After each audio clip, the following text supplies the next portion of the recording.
You ask Tiger to solve. This deals with linear equations with one unknown.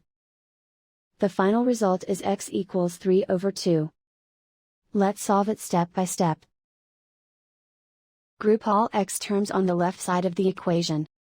Subtract 20x from both sides. Simplify the arithmetic. Group like terms. Simplify the arithmetic.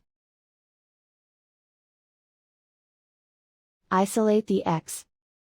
Divide both sides by -16. Cancel out the negatives. Simplify the fraction. Cancel out the negatives.